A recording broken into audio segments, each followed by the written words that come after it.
Chapter 13 In which I find an Answer to my Riddle The sun was already westering when I came to a pump beside the way, and, seizing the handle, I worked it vigorously, then, placing my hollowed hands beneath the gushing spout, drank and pumped alternately until I had quenched my thirst.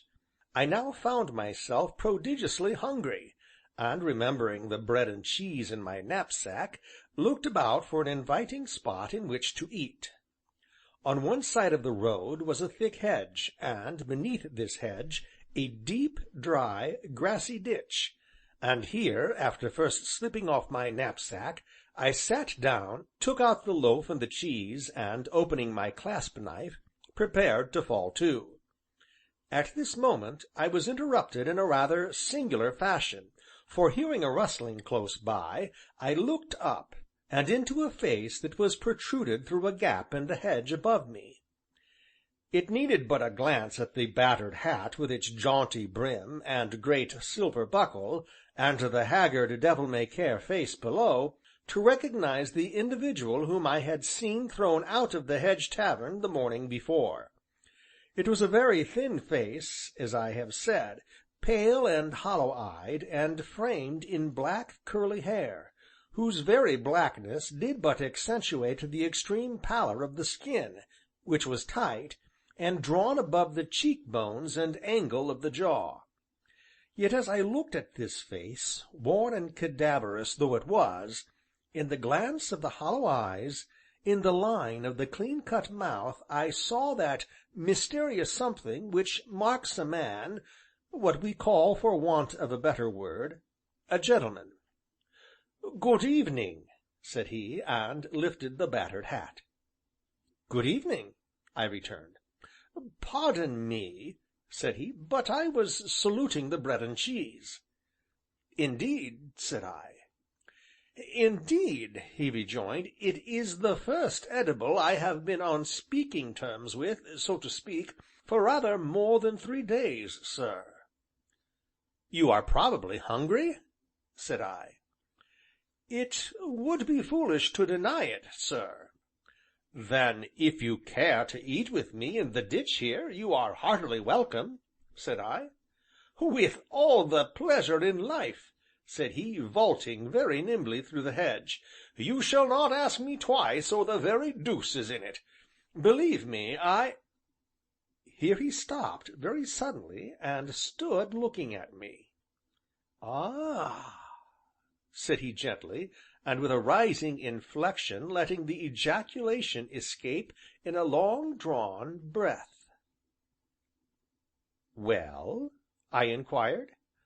Now as I looked up at him, the whole aspect of the man, from the toes of his broken boots to the crown of the battered hat, seemed to undergo a change, as though a sudden, fierce anger had leapt into life, and been controlled but by a strong effort. "On my life and soul now," said he, falling back a step, and eyeing me with a vaguely unpleasant smile, "this is a most unexpected, a most unlooked for pleasure. It is, I vow it is." "You flatter me," said I. "No, sir, no. To meet you again, some day, somewhere, alone, quite alone, sir, is a pleasure I have frequently dwelt upon, but never hoped to realize.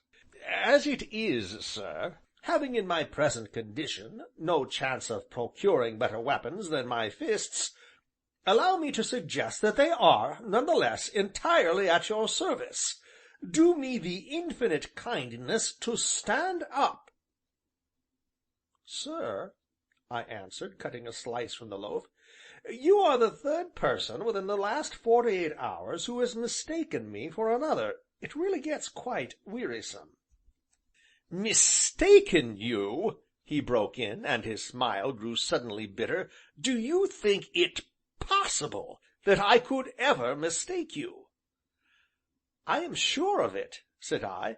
"Furthermore, pray do not disparage your fists, sir.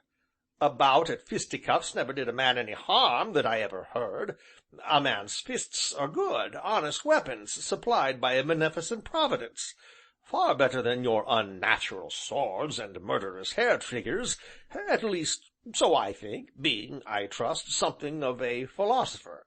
Still, in this instance, never having seen your face, or heard your voice until yesterday, I shall continue to sit here, and eat my bread and cheese, and if you are wise, you will hasten to follow my so excellent example while there is any left, for, I warn you, I am mightily sharp set."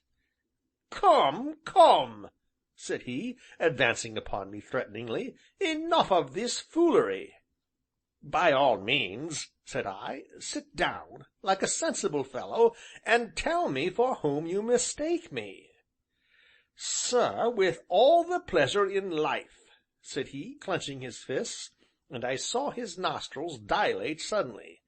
"I take you for the greatest rogue, the most gentlemanly rascal but one, in all England." "Yes," said I, "and my name?" "Sir Maurice Vibart." "Sir Maurice Vibart!" I sprang to my feet, staring at him in amazement. "Sir Maurice Vibart is my cousin," said I. And so we stood for a long minute, immobile and silent, eyeing each other above the bread and cheese. Book I, Chapter 14. Further concerning the gentleman in the battered hat. "Sir," said my companion at last, lifting the battered hat, "I tender you my apology, and I shall be delighted to eat with you in the ditch if you are in the same mind about it." "Then you believe me?" "Indubitably, sir," he answered with a faint smile. "Had you indeed been Sir Maurice, either he or I, and most probably I, would be lying flat in the road by this." So, without more ado, we sat down in the ditch together, side by side, and began to eat.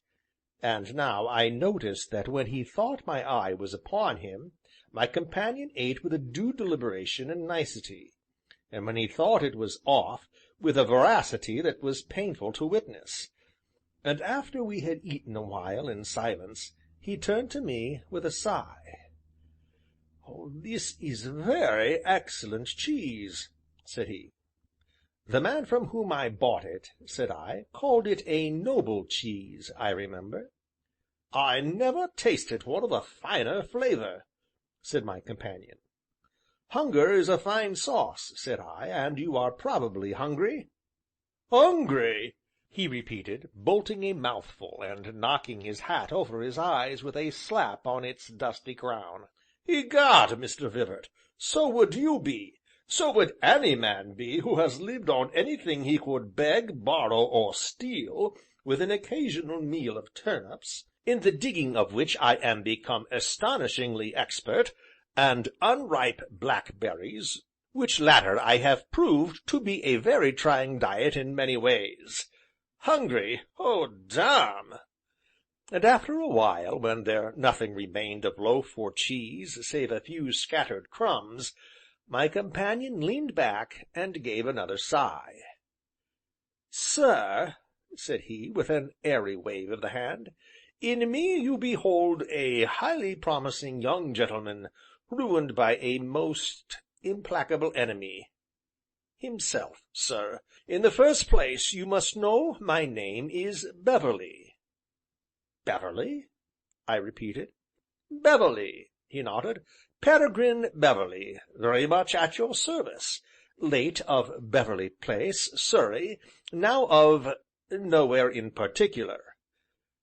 "Beverley," said I again, "I have heard that name before." "It is highly probable, Mr. Vibart, a fool of that name, fortunate or unfortunate as you choose to classify him, lost houses, land, and money in a single night's play. I am that fool, sir, though you have doubtless heard particulars ere now?" "Not a word," said I. Mr. Beverley glanced at me with a faint mingling of pity and surprise. My life, I explained, has been altogether a studious one, with the not altogether unnatural result that I also am bound for nowhere in particular, with just 8 shillings and 6 pence in my pocket. "And mine, as I tell you," said he, "has been an altogether riotous one. Thus each of us, though by widely separate roads, you by the narrow and difficult path of virtue, and I by the broad and easy road of folly, have managed to find our way into this howling destitution, which we call nowhere in particular. Then, how does your path of virtue better my road of evil?" "The point to be considered," said I, "is not so much what we are now, but rather what we have done, and may ultimately be and do." "Well?" said he, turning to look at me. "For my own achievements hitherto," I continued, "I have won the high jump and throwing the hammer, also translated the works of Quintilian, with the Satyricon of Petronius Arbiter, and the life, lives, and memoirs of the Seigneur de Brantome, which last, as you are probably aware, has never before been done into English." "Ha!" exclaimed Mr. Beverley, sitting up suddenly with his ill-used hat very much over one eye, "there we have it! Who ever heard of old What's his name, or cared, except perhaps a few bald headed bookworms and withered litterateurs? While you were dreaming of life, and reading the lives of other fellows, I was living it. In my career, episodically brief though it was, I have met and talked with all the wits and celebrated men, have drunk good wine, and worshipped beautiful women, Mr. Vibart." "And what has it all taught you?" said I. "That there are an infernal number of rogues and rascals in the world, for one thing, and that is worth knowing." "Yes," said I. "That, though money can buy anything, from the love of a woman to the death of an enemy, it can only be spent once, and that is worth knowing also." "Yes," said I. "And that I am a most preposterous ass, and that last, look you, is more valuable than all the others. Solomon, I think, says something about a wise man being truly wise who knoweth himself a fool, doesn't he?" "Something of the sort." "Then," said he, flinging his hat down upon the grass beside him, "what argument can you advance in favor of your narrow and thorny?" "The sum of 8 shillings and 6 pence, a loaf of bread, and a slice of noble cheese, now no more," said I. "Egad!" said he, looking at me from the corners of his blue eyes, "the argument is unanswerable, more especially the cheese part, against which I'd say nothing, even if I could." Having remarked which, he lay flat on his back again, staring up at the leaves and the calm serenity of the sky beyond, while I filled my negro head pipe from my paper of tobacco, and forthwith began to smoke. And presently, as I sat alternately watching the blue wreaths of my pipe, and the bedraggled figure extended beside me, he suddenly rolled over on his arm, and so lay, watching me. "On my soul!" he exclaimed at length, "it is positively marvellous!" "What is?" I inquired. "The resemblance between you and your famous cousin." "It would appear so," said I, shrugging my shoulders, though, personally, I was unaware of this fact up till now. "Do I understand that you have never seen Sir Maurice Vibart? Never seen Buck Vibart?" "Never," said I. "Too much occupied in keeping to the narrow and thorny, I suppose? Your cousin's is the broad and flowery with a vengeance." "So I understand," said I. "Nevertheless, the resemblance between you, both in face and figure, is positively astounding, with the sole exception that he wears hair upon his face and is of a ruddy complexion, while you are pale and smooth-cheeked as a boy." "Or yourself," said I. "Ah! exactly!" he answered, and passed his fingers across his chin tentatively, and fell again to staring lazily up into the sky. "Do you happen to know anything about that most remarkable species of the genus Homo, calling themselves Bucks or Corinthians?" he inquired after a while. "Very little," said I, "and that only by hearsay." "Well, up to 6 months ago I was one of them, Mr. Vibart, until fortune, and I think now wisely, decreed it otherwise." And herewith, lying upon his back, looking up through the quivering green of leaves, he told mad tales of a reckless prince, of the placid Brummel, of the dashing Vibart, the brilliant Sheridan, of Fox, and Grattan, and many others, whose names are now a byword one way or the other. He recounted a story of wild prodigality, of drunken midnight orgies, of days and nights, and, very reverently, he spoke of a woman, of her love, and faith, and deathless trust. "Of course," he ended, "I might have starved very comfortably, and much quicker in London, but when my time comes, I prefer to do my dying beneath some green hedge, or in the shelter of some friendly rick, with the cool, clean wind upon my face. Besides, she loved the country." "Then there are some women who can't be bought," said I, looking at his glistening eyes. "Mr. Vibart," said he, "so far as I know, there are two: the Lady Helen Dunstan, and the glorious Sefton." "The Lady Sophia Sefton of Cambourne?" said I. "And the Lady Helen Dunstan," he repeated. "Do you know the Lady Sophia Sefton?" "I have had the honor of dancing with her frequently," he answered. "And is she so beautiful as they say?" "She is the handsomest woman in London, one of your black-browed, deep-eyed goddesses, tall and gracious, and most nobly shaped, though, sir, for my own part, I prefer less fire and ice, a more gentle beauty." "As, for instance, the Lady Helen Dunstan?" said I. "Exactly," nodded Mr. Beverley. "Referring to the Lady Sophia Sefton," I pursued, "she is a reigning toast, I believe?"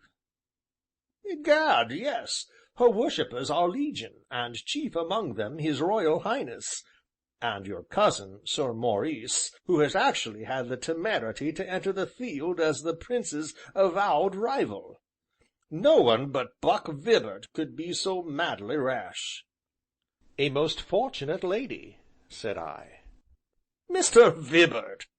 exclaimed my companion, cocking his battered hat, and regarding me with a smouldering eye, "Mr. Vibart, I object to your tone. The noble Sefton's virtue is proud and high, and above even the breath of suspicion. And yet my cousin would seem to be no laggard in love, and, as to the Prince, his glance is contamination to a woman."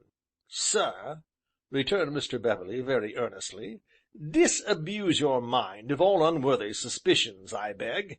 Your cousin she laughs to scorn, and his Royal Highness she had rebuffed as few women have, hitherto, dared to." "It would almost seem," said I, after a pause, "that, from what I have inadvertently learned, my cousin has some dirty work afoot, though exactly what, I cannot imagine."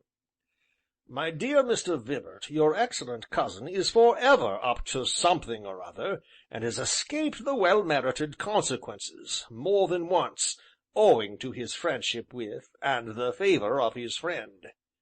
"George?" said I. "Exactly," said my companion, raising himself on his elbow, and nodding, "George." "Have you ever heard mention of Tom Cragg the pugilist?" I inquired, blowing a cloud of smoke into the warm air. "I won 10,000 guineas when he knocked out Ted Jarraway of Swansea," yawned my companion. "A good fighter, but a rogue, like all the rest of 'em, and a creature of your excellent cousin's." "I guessed as much. I nodded, and forthwith plunged into an account of my meeting with the Craggy One, the which seemed to amuse Mr. Beverley mightily, more especially when I related Cragg's mysterious disappearance. "Oh, God!" cried Beverley, wiping his eyes on the tattered lapel of his coat, "the resemblance served you luckily there. Your cousin gave him the thrashing of his life, and poor Tom evidently thought he was in for another. That was the last you saw of him, I'll be bound?" "No. I met him afterwards beneath the gibbet on River Hill, where, among other incomprehensible things, he gave me to understand that he recognized me despite my disguise, assumed, as he supposed, on account of his having kidnapped some one or other, and 'laid out' a certain Sir Jasper Trent in Wych Street according to my orders, or rather, it would seem, my cousin's orders, the author of which outrage Sir Jasper had evidently found out." "The devil!" exclaimed Mr. Beverley, and sat up with a jerk. "And furthermore," I went on, "he informed me that the Prince himself had given him the word to leave London until the affair had blown over." Now, while I spoke, Mr. Beverley had been regarding me with a very strange expression.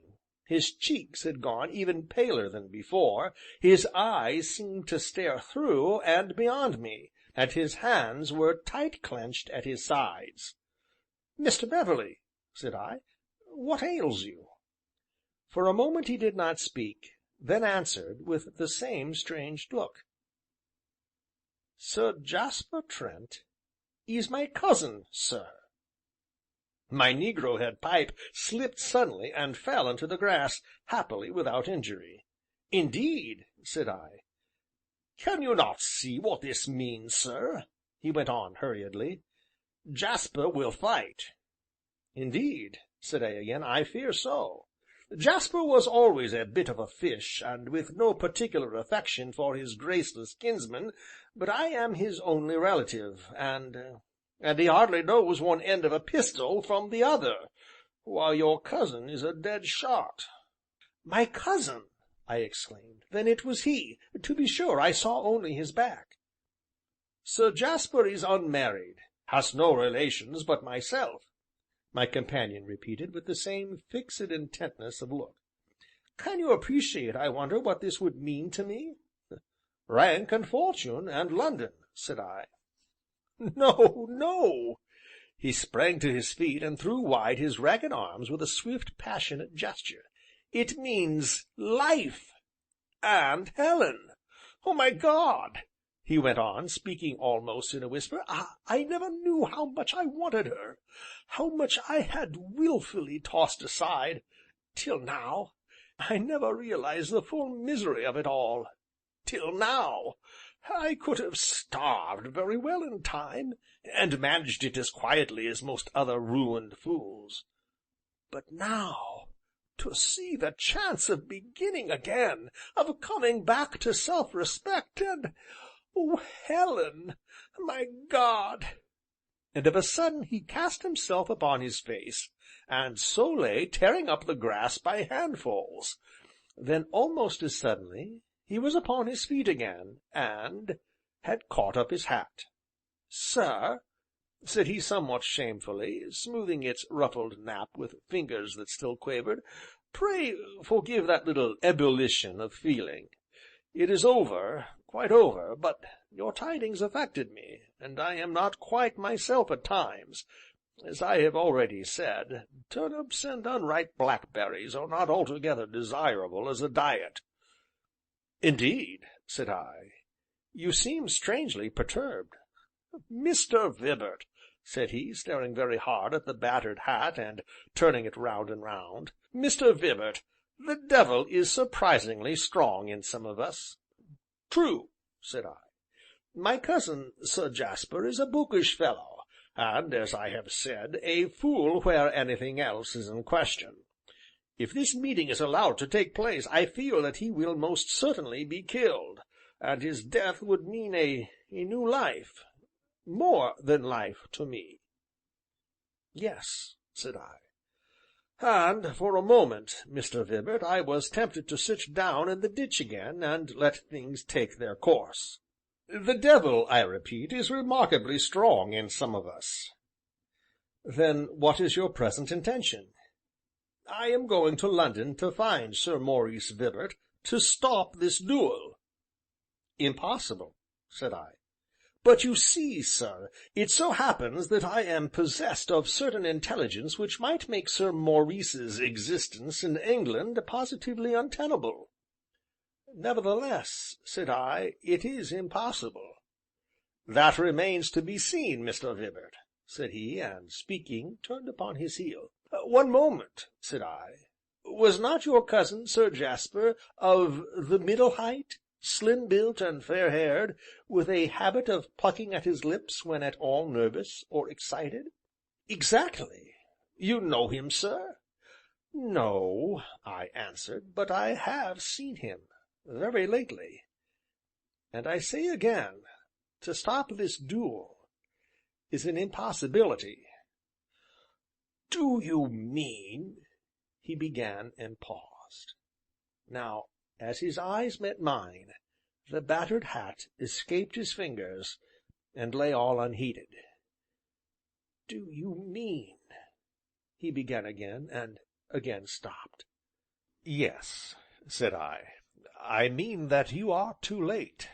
Sir Jasper was killed at a place called Deepdene Wood, no longer since than to day at 7:30 in the morning. It was raining at the time, I remember, but the day grew glorious later." For a long moment Mr. Beverley stood silent with bent head, then, apparently becoming aware of the hat at his feet, he sent it flying with a sudden kick, and watched it describe a wide parabola ere it disappeared into the ditch some yards away; which done, he walked after it, and returned, brushing it very carefully with his ragged cuff. "And are you sure, quite sure, Mr. Vibart?" he inquired, smoothing the broken brim with the greatest solicitude. "I stood behind a hedge, and watched it done," said I. "Then, oh, my God, I am Sir Peregrine Beverley! I am Sir Peregrine Beverley of Burnham Hall, very much at your service. Jasper dead! A knight banneret of Kent, and justice of the peace! How utterly preposterous it all sounds! But to day I begin life anew. Ah, yes, a new life, a new life! To day all things are possible again. The fool has learned wisdom, and, I hope, become a man. But come," said he in a more natural tone, "let us get back to our ditch, and while you tell me the particulars, if you don't object, I should much like to try a whiff at that pipe of yours." So, while I recounted the affair as briefly as I might, he sat puffing at my pipe, and staring away into the distance. But gradually his head sank lower and lower, until his face was quite hidden from me, and for a long moment after I had ended my narration, there was silence.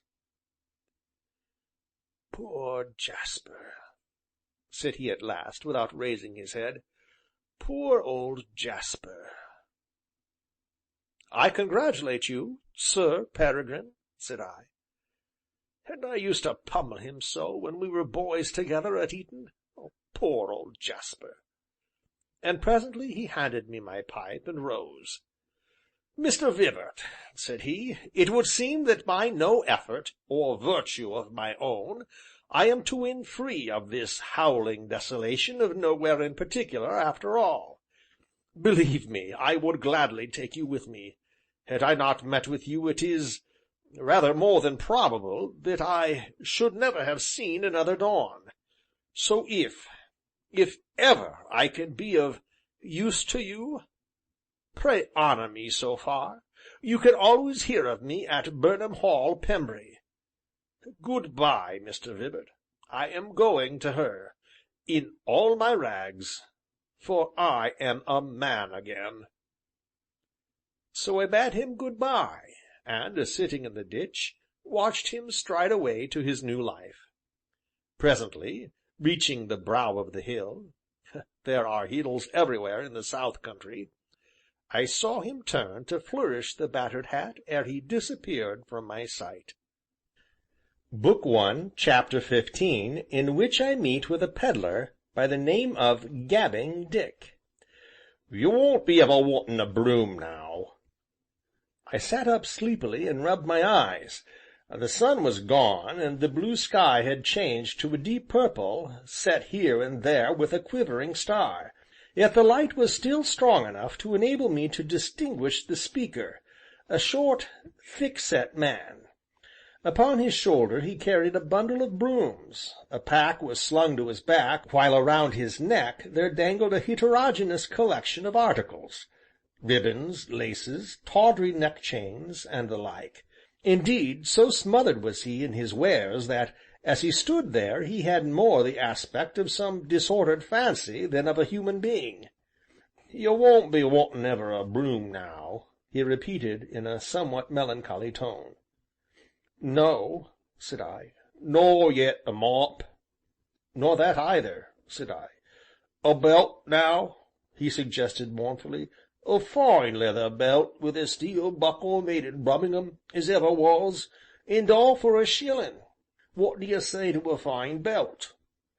"That I have no need of one, thank you." "Ah, well," said the man, spitting dejectedly at a patch of shadow, "I thought as much. You aren't got the look of a buyer." "Then why ask me?" "Hinstinct," said he. "It's jest hinstinct. It comes as natural to me as eatin' or walkin' these 'ere roads." "Have you come far to day?" 20 mile, maybe," he answered, setting down his bundle of brooms. "Are you tired?" "'Course I'm tired." "Then why not sit down and rest?" "Because I'd have to get up again, wouldn't I?" "Are you hungry?" "'Ungry aren't the word for it." "And how is trade?" "Couldn't be worse." "I perceive you are a pessimist," said I. "No," said he, "I'm a pedlar. Baptismal name Richard, commonly known as Gabbing Dick." "At least yours is a fine healthy trade," said I. "'Ow so?" "A life of constant exercise and fresh air. To day, for instance." "'Ot as a hoven," said he. "Yet there was a good cool wind," said I. "Ah! and with dust enough to choke a man. And then there's the loneliness of these 'ere roads." "Loneliness?" said I. "That's the word.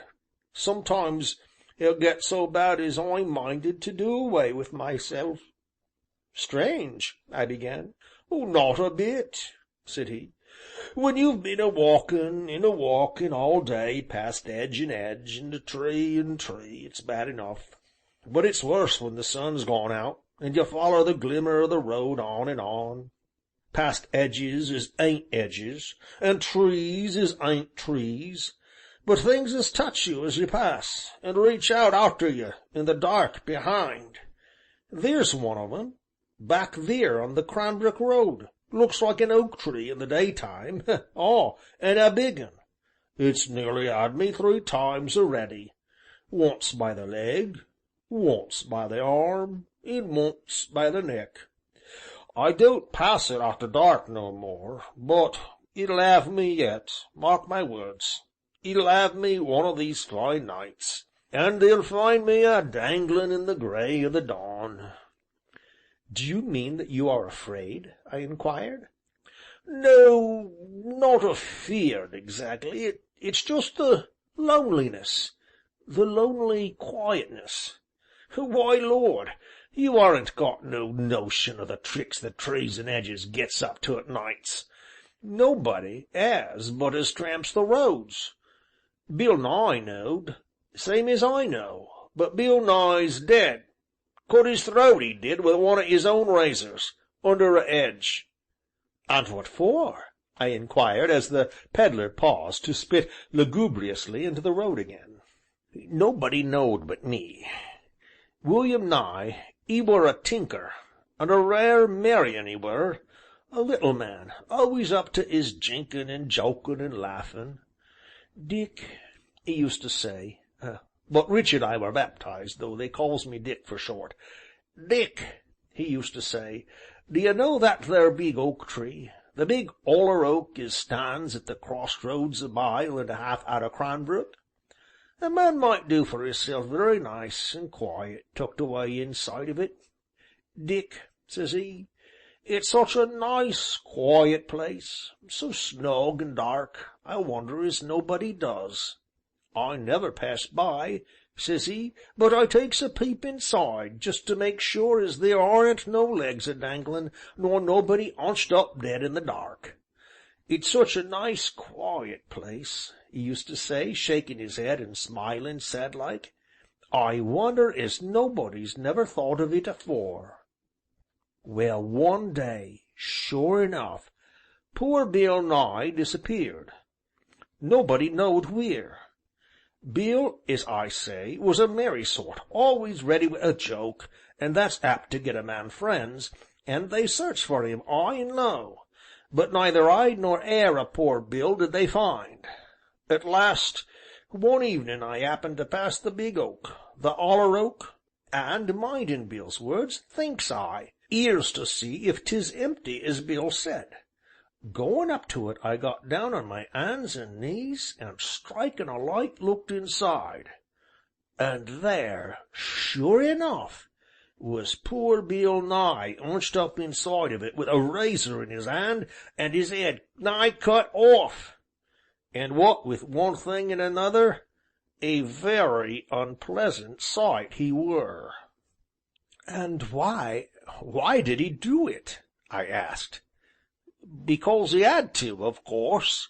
It's just the loneliness. They'll find me some day, danglin'. I never could abide blood myself. Danglin' to the thing as looks like a oak tree in the daytime." "What do you mean?" said I. The Pedler sighed, shook his head, and shouldered his brooms. "It's just the loneliness," said he, and, spitting over his shoulder, trudged upon his way. Section 6